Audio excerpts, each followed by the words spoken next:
Apparently, discovering mysterious designer lingerie that isn't yours tucked into your husband's SUV isn't exactly what therapists call a marriage enrichment activity.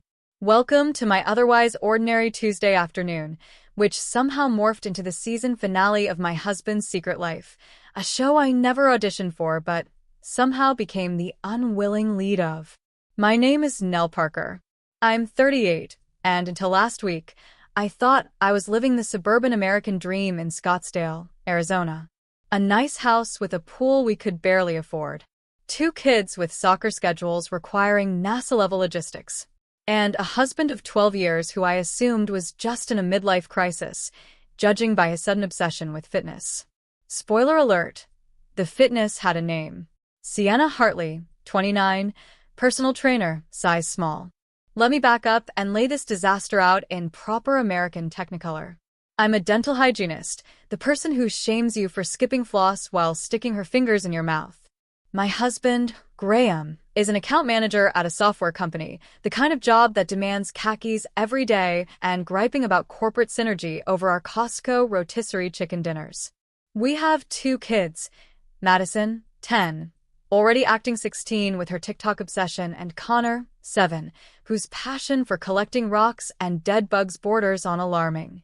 Our marriage wasn't perfect. Whose is? But I thought we were solid. The sort of couple who might passive-aggressively load the dishwasher to make a point, but still remembered each other's coffee orders, and occasionally went on Olive Garden date nights when my mom watched the kids. 12 years of building a life together. Surviving sleepless newborn nights, financial stress, and that phase when Graham tried growing a beard that made him look like a lost member of Duck Dynasty. Then came last Tuesday. I was driving our Honda Pilot, the quintessential surrender to suburbia vehicle, when I reached under the passenger seat for my pack of gum. Instead, my hand hit something plastic, a shopping bag, Victoria's Secret to be exact. Now, if Graham had bought lingerie for me, it would have been 1, the first in about 3 years, and 2, a complete surprise, since Graham usually opts for Amazon gift cards for special occasions, with all the romance of a utility bill. I pulled out the bag. Inside, a red lace bra and matching thong with a tag still attached. Size small. I wear a medium on my most optimistic days, after aggressive Spanx application. Well, this is awkward, I muttered to no one in the car. My brain went into full marital gymnastics mode. Maybe it's for me, but he got the size wrong. Maybe it's for his sister's birthday. Perhaps our son is exploring a very specific and concerningly adult phase. But the rational part of me, the one that knows Graham still wears underwear with holes because they're technically functional, knew exactly what this was. I did what any reasonable adult would. Drove to the Starbucks drive-thru, ordered a Venti cold brew with extra shots, and parked to have my meltdown with appropriate caffeine support. Then I pulled out my phone and went full CSI, Scottsdale. First stop, our joint credit card app. There it was, glowing like a radioactive betrayal, Victoria's Secret $187.43 from 2 days ago, the same day Graham told me he was hitting the gym hard after work. $187 for scraps of red fabric that wouldn't even fully cover a sandwich. The financial betrayal almost stung as much as the actual betrayal. Almost. Next, Google Maps timeline. We'd kept location sharing on years ago during Graham's business trip to Boston, and I was convinced he might somehow get lost between the hotel and conference center. The man once got lost in our local Target. I clicked his timeline for the day of the purchase. The little blue didn't show him at 24-Hour Fitness. It showed him at Scottsdale Fashion Square Mall. Unless they'd installed squat racks next to the Cinnabon, he'd lied about working out. By now, I had gone from shocked to furious to eerily calm, the dangerous, serene state where suburban moms planned perfect crimes. I scrolled through his social media, something I'd never bothered to monitor because I assumed he just shared unfunny memes and argued about sports with college buddies. That's when I noticed a pattern. Graham had been systematically liking and occasionally commenting on photos posted by someone named Sienna Hartley. Her profile picture showed a tanned, toned blonde in workout gear, flashing perfect teeth and holding a protein shake like it contained the elixir of youth. I clicked on her profile. Public, Thank God, or thank the kind of narcissism that craves maximum followers. Sienna Hartley, 29, personal trainer at Elite Fitness, Graham's Gym, lover of sunsets, green smoothies, and inspirational quotes about being your best self. Her photos were a shrine to fitness culture. Workout videos, meal prep containers arranged like a color palette, and the occasional philosophical caption about pushing limits, probably meant for deadlifts, but now resonating differently in my situation. I scrolled deeper, my cold brew long forgotten. Then I hit the jackpot. A photo from 3 weeks ago. Graham appeared in the background of a group picture at some gym event, staring at Sienna with the same intensity Connor reserves for the Christmas toy catalog. Next, mutual connections. Bingo. Sienna was friends with Amber, Graham's cousin, the likely family connection that introduced them. Amber, who had been nudging Graham to get in shape for his upcoming 40th birthday.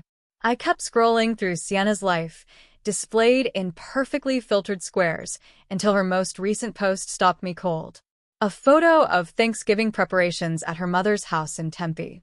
Caption: prepping for the best Thanksgiving feast with family, mom's famous turkey, and all the fixings.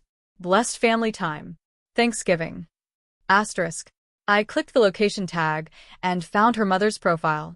Doris Hartley, 64, church volunteer coordinator, baker of award-winning pies, grandmother to Sienna's 3 siblings' children. Her profile was public too, full of community events, church functions, and proud family photos. The perfect all-American family preparing for the perfect all-American holiday. And then it hit me. The perfect nuclear revenge. Years spent cleaning other people's teeth, listening to their problems while they couldn't respond, had honed me into a master of patience, politeness, and making others comfortable while they were vulnerable. Now, it was time to put those skills to a different use. For 3 days, I planned. I went to work, made the kids' lunches, washed Graham's clothes while chatting pleasantly about his workouts, watched him text under the table at dinner, and pretended not to notice. I bought a classy black dress that made me look 10 pounds lighter overnight. Did my hair the way the salon stylist suggested would frame my face better. Applied makeup that didn't come from the drugstore for once. Then I took the red lingerie set, folded it carefully, and placed it in a beautiful gift box tied with a gold ribbon. I wrote a simple card. Sienna, you left this in my husband's car. I thought you might want it back. Best wishes, Nell Parker, Graham's wife. On Thanksgiving Day, precisely at 6:15 p.m., I drove to the address I'd uncovered through some light Facebook sleuthing. I stood on the porch of a tidy suburban home, a fall wreath on the door, turkey-shaped decorations visible through the window, and the sound of family conversation drifting outside.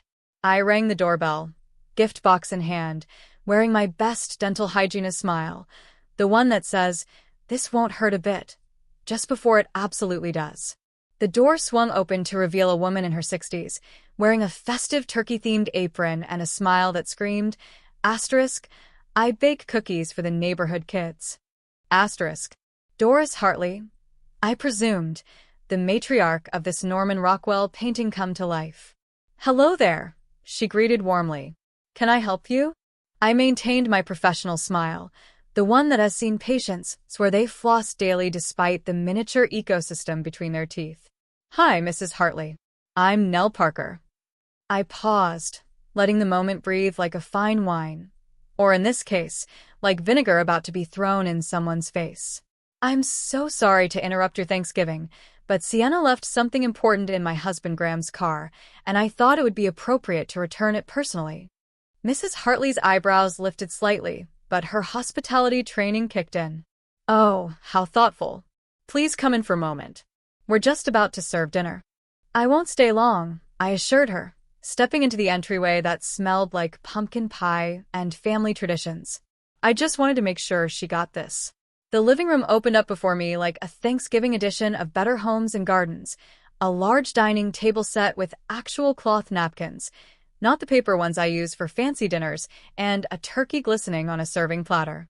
And around the table, the entire Hartley clan was gathered, grandparents, siblings with spouses, and adorable children in holiday outfits still pristine, unblemished by cranberry sauce. And there she was, Sienna, even more flawless in person, wearing a cream-colored sweater that probably cost more than my entire Target wardrobe. Her blonde hair tumbled over her shoulders in waves I had futilely tried to replicate with my straightener. She was mid-laugh at something, but when she saw me, her expression froze faster than a Midwest lake in January. The room went quiet as all eyes turned toward the unexpected guest. I could almost hear the record scratch from every movie scene where things are about to go spectacularly wrong. "Everyone, this is, I'm sorry, what's your name again?" Mrs. Hartley asked, her hostess instincts valiantly trying to salvage the moment. "Nell Parker, Graham Parker's wife," I said, smiling at Sienna, whose face now rivaled the cranberry sauce on the table in color. "Graham and I have been married for 12 years. We have 2 wonderful children." I could see the exact moment Sienna's brain caught up with reality. Her eyes flicked to the gift box in my hands, then back to my face, then frantically around the room as if seeking an emergency exit that might materialize in her mother's living room. "See, honey, do you know Mrs. Parker?" her mother asked, confusion evident in her voice. An older man, surely Mr. Hartley, rose from the head of the table. "Is everything all right?" "Everything's fine," I said cheerfully. "I just wanted to return something Sienna accidentally left behind. It seemed too valuable to mail." I stepped forward and placed the beautifully wrapped box on the table.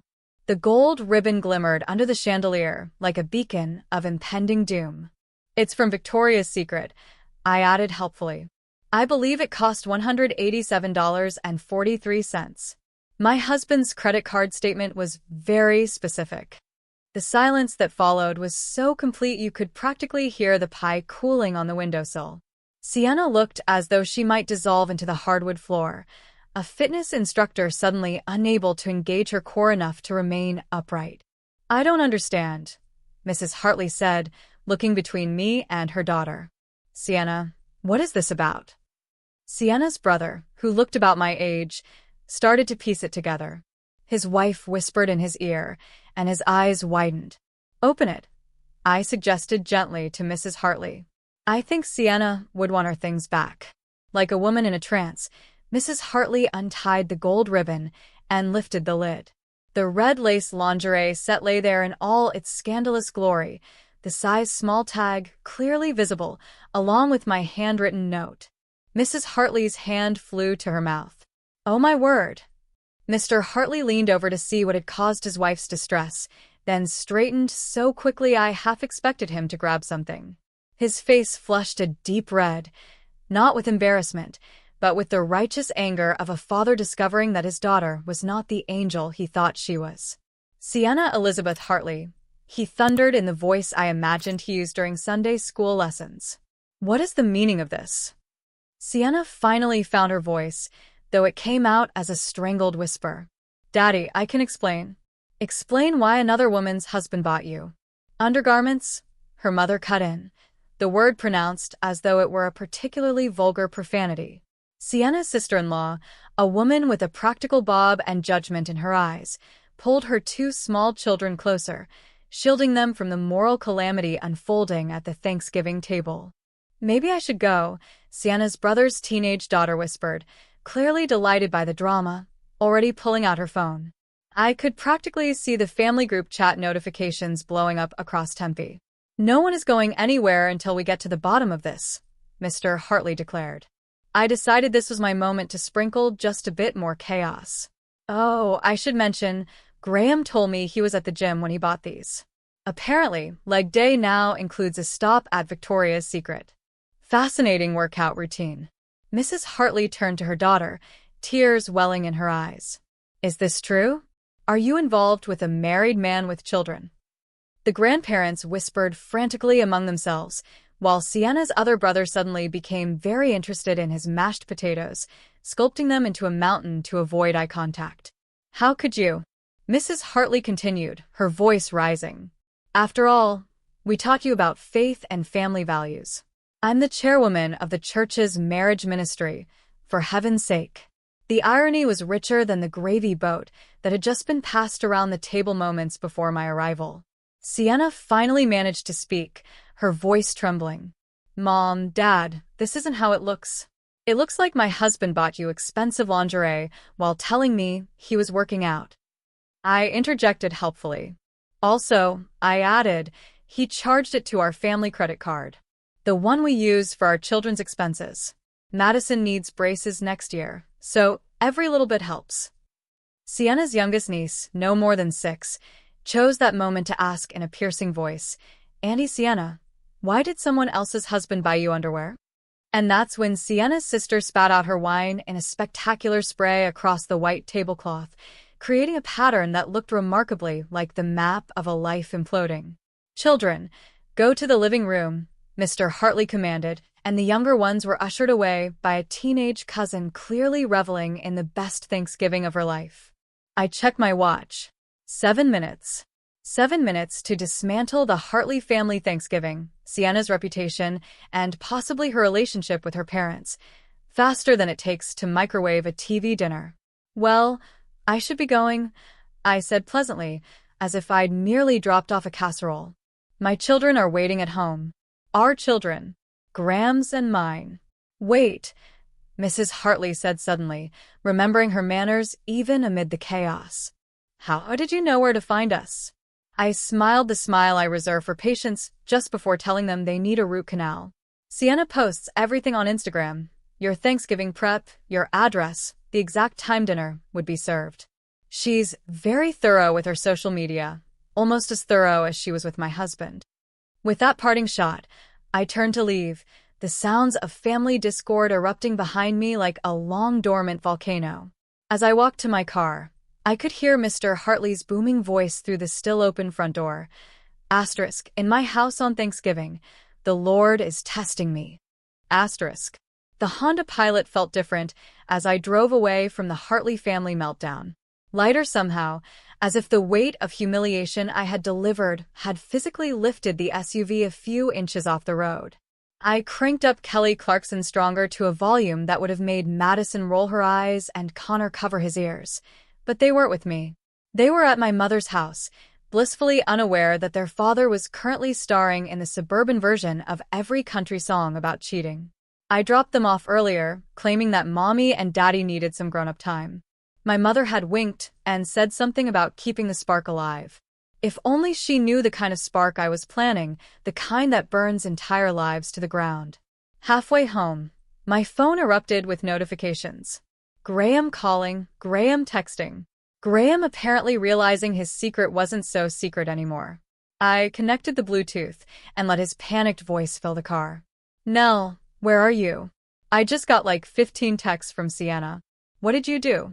The panic in his voice was delicious, like the first sip of wine after a brutal day of cleaning plaque off complaining patient's teeth.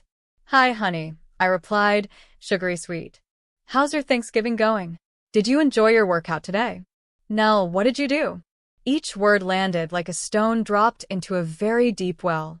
I returned some property to its rightful owner, I said calmly.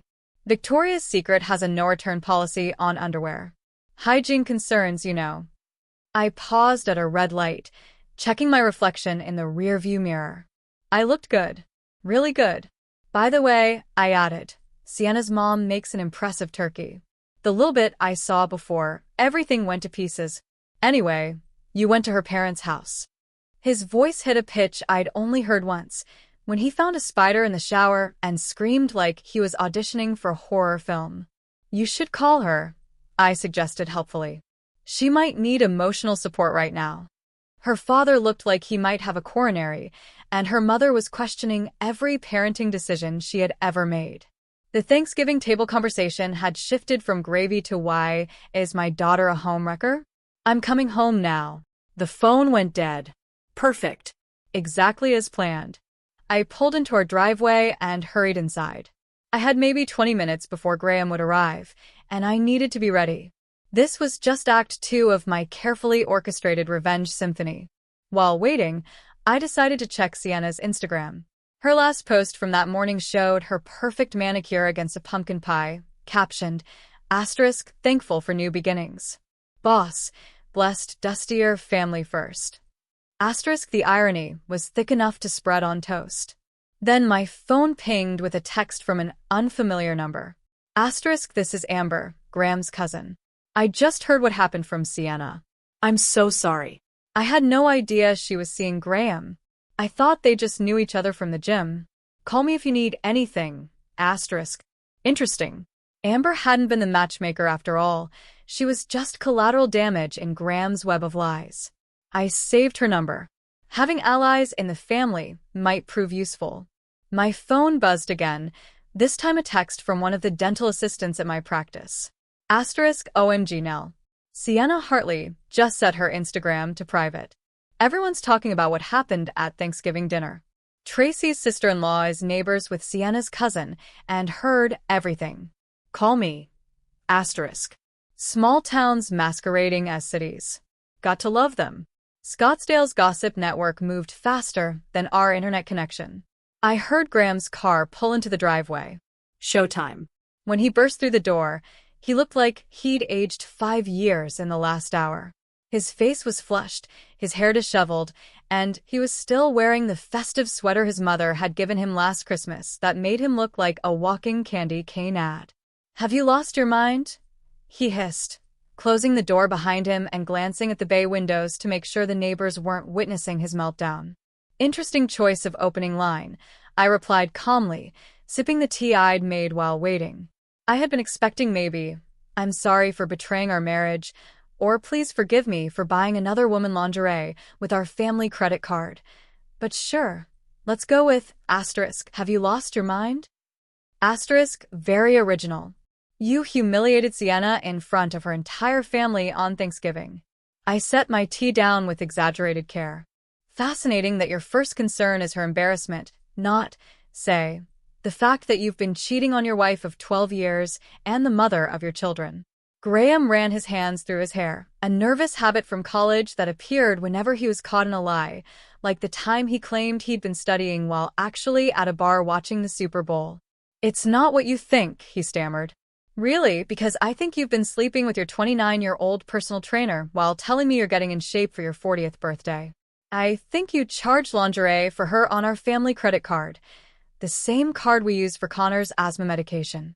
I think you've been living a double life and assumed I was too busy with the kids and work to notice. We need to calm down and discuss this rationally. Rationally?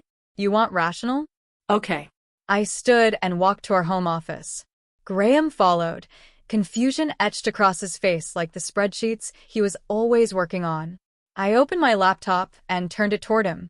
On the screen was a spreadsheet meticulously labeled, color-coded, and organized the way I track our family finances.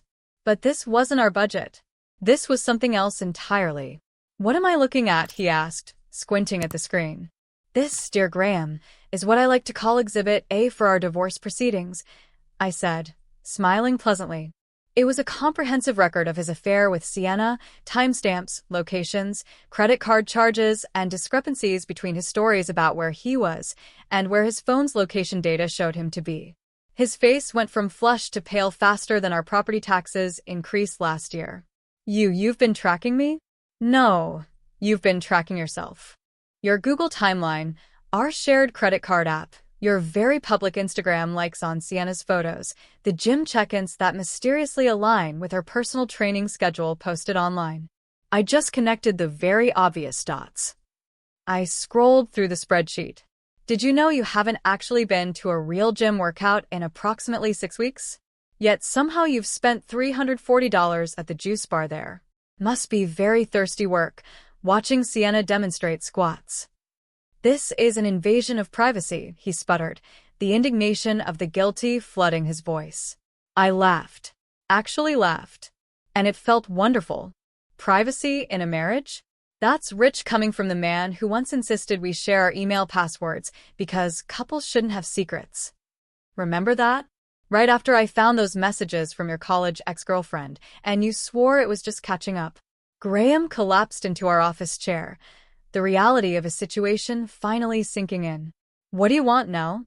And there it was. The million-dollar question. What did I want? Revenge.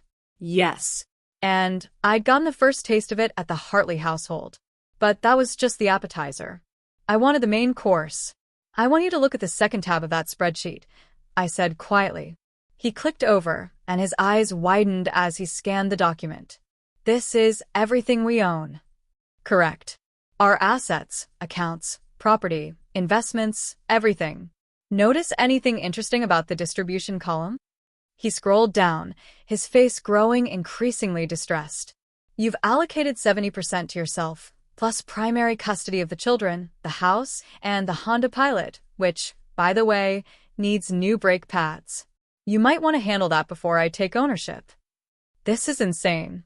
No court would actually. I interrupted. According to Patricia, you remember her, my patient who happens to be one of the top divorce attorneys in Arizona. This is a rather generous offer considering the documented infidelity, the misuse of family funds, and the fact that I have evidence you took Sienna to our family cabin in Flagstaff last month while telling me you were at a team-building retreat. Graham's head snapped up. How did you? The cabin security cameras send alerts to my phone too. Genius.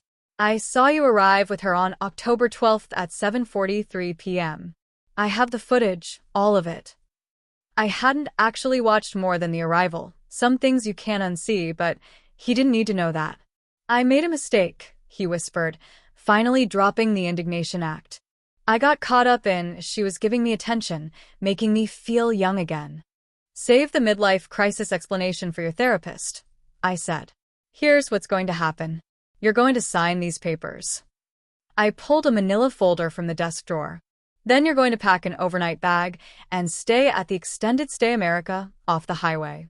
I've already booked you a room.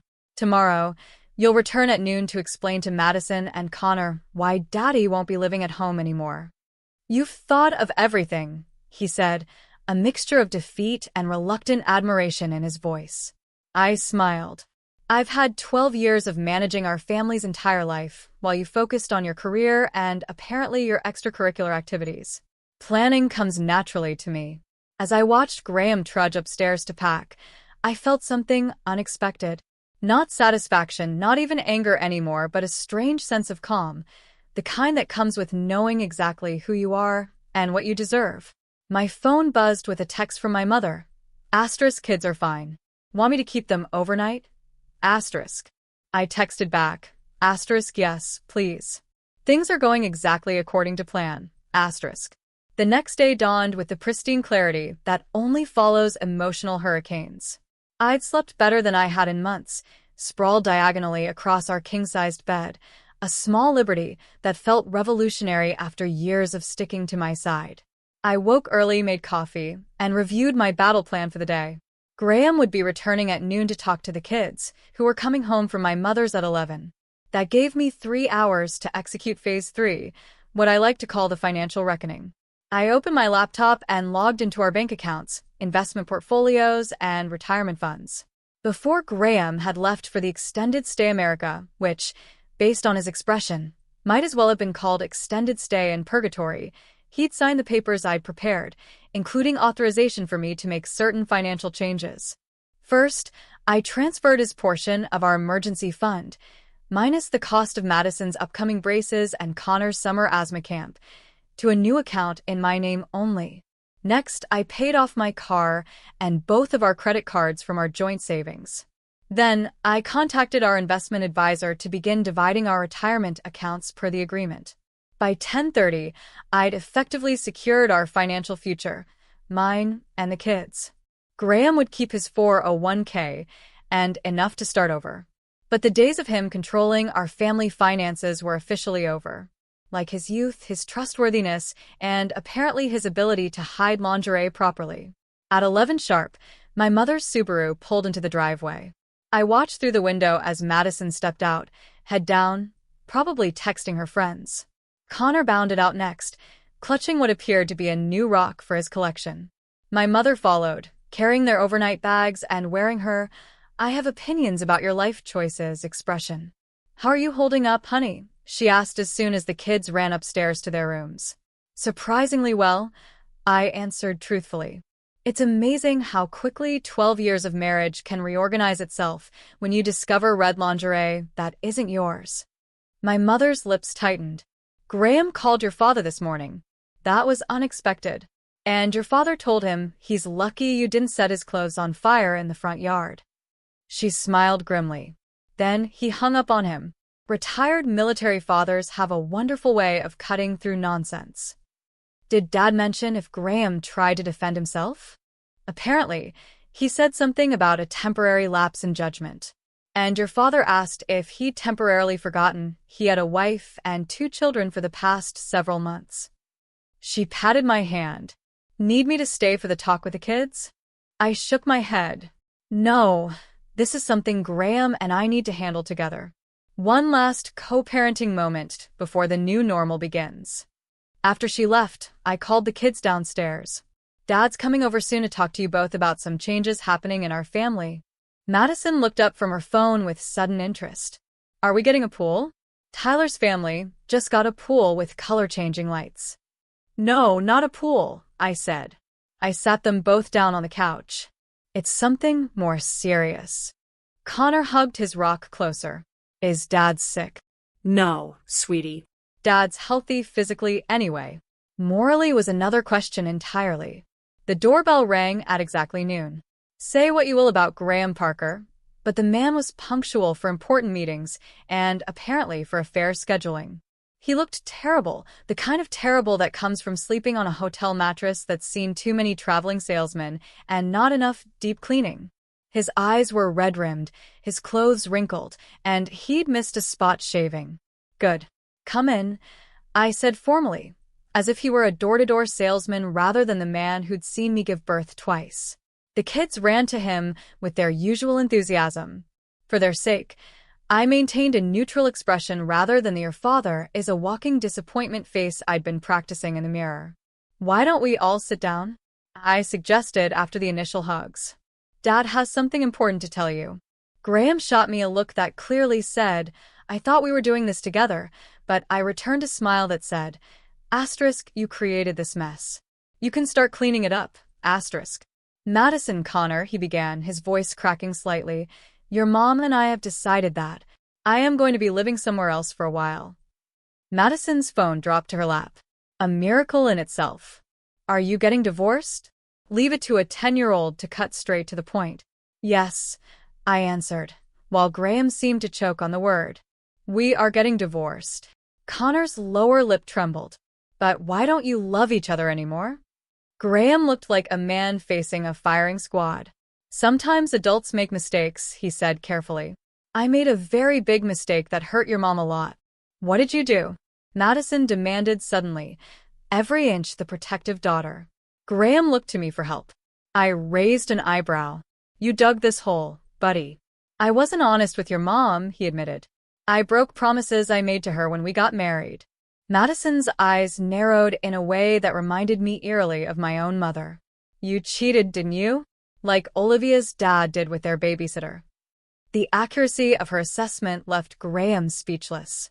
I stepped in, putting my arm around Connor, who had started to sniffle. Yes, Madison. Dad had a relationship with someone else. That's why we can't be married anymore. Is she prettier than Mom? Madison asked, directing a glare at her father that would have made lesser men crumble. No one is prettier than your mom, Graham answered. And for a brief moment, I almost remembered why I'd married him. Almost. The conversation continued with Graham explaining the new living arrangements, visitation schedules, and repeatedly reassuring the kids that none of this was their fault and that both of us still loved them more than anything.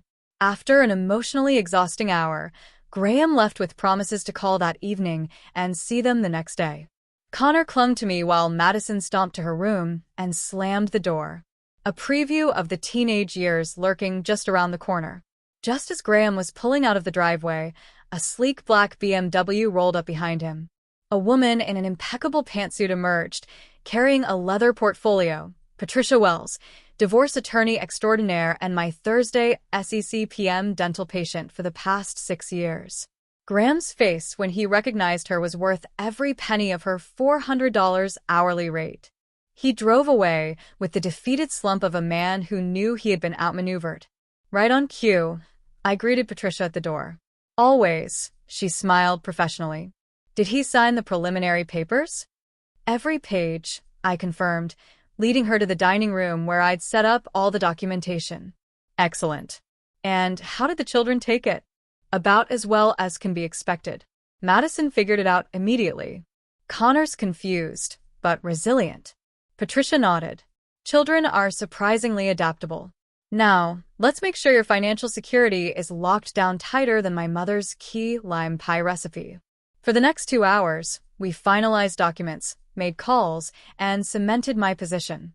By the time Patricia left, I had transformed from soon-to-be divorced mom to independent woman with a legally bulletproof future. I was making dinner when my phone buzzed with a text from an unknown number. Asterisk, this is Doris Hartley. I got your number from your husband's cousin, Amber. I want to apologize for my daughter's behavior and let you know that in our house, we don't condone home wrecking. Sienna has been asked to find another living situation and reflect on her choices. If you need anything at all, please don't hesitate to call. P.S. I've removed her as co-chair of the church's youth committee. Asterisk. I saved the number, oddly touched by the gesture from a woman whose Thanksgiving I had spectacularly ruined. Another text came, this time from my dental office manager. Asterisk, just heard Sienna Hartley was let go from Elite Fitness after 3 clients, married women. All complained about her training methods with their husbands. Your Thanksgiving surprise is the talk of every salon in Scottsdale. See you Monday. P.S. We're all on your side. Asterisk. I smiled as I stirred the pasta sauce. The universe has a way of balancing its books, and sometimes it helps to give it a little nudge in the right direction. My phone rang again. Graham. I let it go to voicemail. Whatever crisis he was having could wait until tomorrow. Tonight was for me and the kids. Our first dinner as what the divorce paperwork clinically called the newly structured family unit. I had a better name for it, the beginning of our next chapter. 6 months can change everything. Half a year since the Thanksgiving lingerie incident, as my dental assistants now reverently refer to it, life had rearranged itself into something I never imagined. Something better. Spring in Scottsdale brought desert blooms, tourists fleeing colder states, and, in my case, the final divorce decree arriving via certified mail. I signed for the envelope, wearing the same black dress I'd worn to deliver that gift box to the Hartley family Thanksgiving dinner. Poetic symmetry, even if I was the only one who appreciated it. The terms were exactly as Patricia and I had outlined. Primary custody, the house, 70% of our assets, and child support that would ensure Madison could get both braces and the summer art camp she suddenly couldn't live without. Graham got what Graham deserved, supervised visitation until he completed court-mandated parenting classes. Judges frown on fathers who introduce affair partners to their children without consulting the mother. He also kept his 401k and the Flagstaff cabin I never wanted anyway. Too many mosquitoes, not enough wine refrigerators. I was arranging the divorce papers in my life reconstruction binder when Madison wandered into the kitchen. Is that from Dad's lawyer? She asked, peering at the official seal. Yes, the divorce is officially final. I closed the binder, studying my daughter's face for signs of distress. Instead, she nodded thoughtfully. Good. You smile more now. Do I? Yeah. Before, you did that fake smile that didn't reach your eyes, like when Mrs. Peterson brings her yappy dog to her appointments and you pretend to think it's cute. I laughed. That obvious, huh? Mom, everyone knows you hate small dogs. Just like everyone knew Dad was being shady with his phone for months. She grabbed an apple from the fruit bowl. Connor and I talked about it. We're glad you're not sad anymore. My throat tightened. When did you get so wise? She shrugged with elaborate casualness. Probably around the time Dad tried to convince us that his new apartment swimming pool makes up for missing Connor's science fair. She bit into her apple. It doesn't, by the way. After she left, I sat at our kitchen island, my kitchen island now, and reflected on the unexpected gifts Graham's betrayal had brought me. First, self-respect. I had always prided myself on being forgiving, accommodating, understanding. Turns out, taken too far, those qualities become doormat behavior. The day I walked into the Hartley family Thanksgiving with that lingerie box was the day I reclaimed something I hadn't even realized was missing. Second, community. The Scottsdale Mom Mafia, as my office staff called them, had rallied around me with unexpected ferocity. meal trains, childcare offers, and most importantly, the social exile of both Graham and Sienna from any establishment more upscale than a gas station convenience store. Third, freedom. The freedom to eat ice cream straight from the container without Graham's commentary on portion control. The freedom to watch serial killer documentaries instead of endless sports games. The freedom to rediscover who Nell Parker was before she became Mrs. Graham Parker. My phone buzzed with a calendar reminder. * girls' night. Marcella's house. 7 p.m. * another unexpected gift. Actual friendships with women I'd previously only known as Tyler's mom or Madison's friend's mother. Turns out nothing bonds women faster than helping one of their own rise from the ashes of a cheating husband's dumpster fire. Speaking of Graham, he had settled into his new role as weekend dad with all the enthusiasm of a man assigned community service. He'd recently been promoted at work, apparently having fewer family obligations freed up time for corporate ladder climbing, and had taken to sending the kids elaborate gifts I strongly suspected were chosen by his administrative assistant. And Sienna? Last I heard, she'd moved to Los Angeles to pursue fitness influencer fame. Her Instagram still featured inspirational quotes about rising above negativity and finding your authentic path, though the comment sections suggested the internet hadn't quite forgotten her role in breaking up a family. The internet has a long memory, especially for women who buy their lingerie with other women's husbands' credit cards. As for me, I'd earned a promotion too, from hygienist to practice manager, with a salary increase that made Graham's child support more of a nice bonus than a necessity. I had started taking weekend photography classes, joined a book club that actually discussed the books, and rediscovered my pre-marriage passion for hiking. Last weekend, I'd climbed Camelback Mountain for the first time in years, texting a summit selfie to my new group chat, Divorce Glow-Up Committee. Connor appeared in the kitchen doorway, interrupting my thoughts. "Mom, can Tyler come over to see my new rock collection display?" "Sure, honey. I'll text his mom." "Thanks." "Oh, and Dad called. He said he might be late picking us up tomorrow because of a work thing." I shrugged. "It's okay. We're going to Aunt Jenna's pool afterward anyway." My sister Jenna, another relationship strengthened post-divorce. Her pool is bigger than the one at Graham's apartment complex, a fact the kids never tired of pointing out to their father. As Connor ran off to organize his precious rocks, I opened a bottle of wine. Not the cheap stuff Graham always bought, but the good Cabernet I developed a taste from my recent girls' trip to Napa. I poured a generous glass and stepped out onto the back patio. The Arizona sunset painted the sky in vibrant oranges and pinks, the perfect backdrop for contemplation. If someone had told me last Thanksgiving that I'd be sitting here now, divorced, thriving, genuinely happy, I would have thought them delusional. But life is funny that way. Sometimes the worst betrayals lead to the best beginnings. Sometimes you need to open a box of red lingerie to close the chapter on a life that was never quite right. And sometimes, just sometimes, revenge isn't served cold at all. It's served at Thanksgiving dinner, wrapped in gold ribbon, with a side of life-changing clarity. And that wraps up today's story. Now we want to hear from you. Where are you watching from? Drop your city or country in the comments, and let's see how far these stories reach. If this story moved you or gave you chills, give it a like, share, and subscribe for more powerful stories. One last thing, rate the story from 1 to 10 in the comments. Your feedback helps us bring you even better ones next time. Thanks for watching. We appreciate you being part of this storytelling journey.